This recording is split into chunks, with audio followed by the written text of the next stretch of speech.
হাজারো বিপদ থেকে বেঁচে থাকার একটি দোয়া, সহজ একটি দোয়া।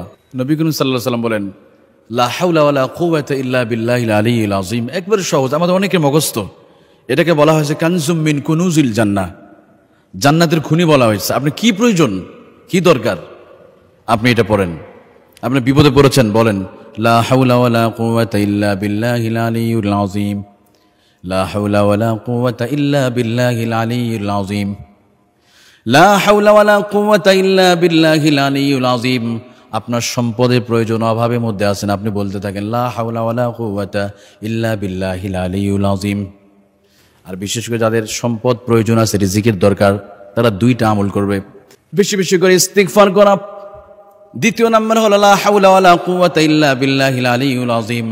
যখন আপনি হাতের মধ্যে সময় পান, তখন আপনি বলতে থাকেন আস্তাগফিরুল্লাহ, আস্তাগফিরুল্লাহ, আস্তাগফিরুল্লাহ, আস্তাগফিরুল্লাহ। যত পড়বেন, আল্লাহ আপনি রিজিকের সমস্যা দূর করে দিবে।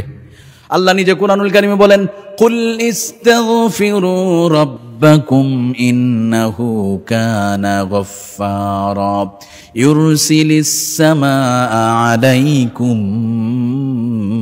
মিদরারা ওয়া ইউমদিদকুম বিআমওয়ালিন ওয়া বানিনা ওয়া ইয়াজআল লাকুম জান্নাতিন ওয়া ইয়াজআল লাকুম আনহারা।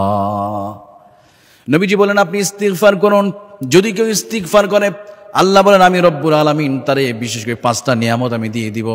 ইউরসিলিস সামা আলাইকুম মিদরারা, আমি আল্লাহ আসমানতে বৃষ্টি বর্ষণ করে তাদের কলিজা আমি ঠান্ডা করে দিব। কয়েকদিন আগে তুরস্ক, বেশ কিছুদিন ধরে দাবানল চলছিল। ওরা তুরস্কের আনাতুলি এলাকায় ওরা ইস্তিসকা নামাজ আদায় করেছে। ওদের আবহাওয়াবিদরা বলছে এই সময় তুরস্কে বৃষ্টি হয় না। অনেক নাস্তিকরা তাদেরকে উপহাস করেছিল, কিন্তু ওই যে আল্লাহ ওয়াদা করেছে 1400 বছর আগে, আমার বান্দারা যখন বিপদে পড়ে আমারে ডাকে, তো আমি আল্লাহ তার ডাকে সাড়া দিয়ে দিই। সুবহানাল্লাহ। এত বৃষ্টি হলো যে 10 দিন 12 দিন ধরে যেই দাবানল কন্ট্রোল করতে পারছিল না, সেটা বৃষ্টির কারণে আলহামদুলিল্লাহ এখন ভালো। তো আল্লাহ তো বলছে ইউরসিলিস সামা আলাইকুম মিদরারা, আমি আসমান দিয়ে বৃষ্টি পাঠাবো। ওয়ায়ুমদিদকুম বিআমওয়ালিন ওয়া বানিন, যদি তোমার রিজিকের সমস্যা যদি হয়, তোমার অর্থের যদি প্রয়োজন হয়, ইউমদিদকুম বিআমওয়ালিন ওয়া বানিন ওয়া ইয়াজআল লাকুম জান্নাতিন ওয়া ইয়াজআল লাকুম আনহারা, আমি আল্লাহ সম্পদ দিয়ে দেব, আমি আল্লাহ তোমার কলিজা ঠান্ডা করার মতো সন্তান দিয়ে দেব। বিআমওয়ালিন ওয়া বানিন, এমন সন্তান দেব।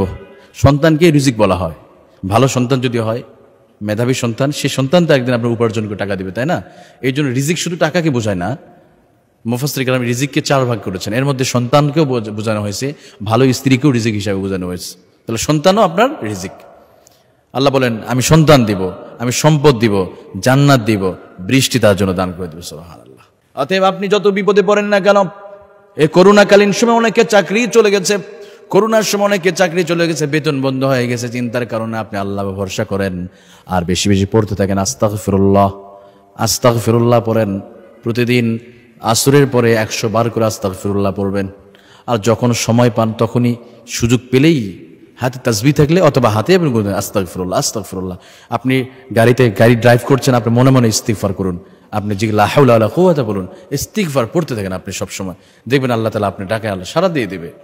লা হাওলা ওয়ালা কুওয়াতা ইল্লা বিল্লাহিল আলিয়্যিল আযীম বলা হয়েছে কানজুম মিন কুনুজিল জান্নাহ, এটা জান্নাতের খনি বলা হয়েছে। আপনি যত প্রয়োজন আল্লাহর সামনে বলেন লা হাওলা ওয়ালা কুওয়াতা ইল্লা বিল্লাহিল আলিয়্যিল আযীম, যত বলে আল্লাহ তার সমস্যা দূর করে দিবে। তাহলে ইস্তিগফার করলে আল্লাহ হাওলা ওয়ালা কুওয়াতা ইল্লা বিল্লাহ, এই দুইটা জিকির যদি করেন, আপনার হাজারো সমস্যা আল্লাহ দূর করে দিবে। আপনি বিপদে আছেন, খুব টেনশনের মধ্যে আছেন, আপনি ডিপ্রেশনে ভুগছেন, চিন্তার কারণে আপনি পড়েন আল্লাহু লা ইলাহা ইল্লাহুল হাইয়ুল কাইয়্যুম, আয়াতুল কুরসি পড়তে থাকেন। অন্যদিকে লা হাওলা ওয়ালা কুওয়াতা ইল্লা বিল্লাহিল আলিয়্যিল আযীম, ইস্তিগফার করুন, আল্লাহ আপনার সমস্ত সমস্যাগুলো আল্লাহ দূর করে দিবে। কিন্তু আমরা তো চাইতে পারি না আল্লাহর কাছে। যত বিপদে পড়েন, আল্লাহকে ডাকলে আল্লাহ ডাকে সাড়া দিয়ে দিবে।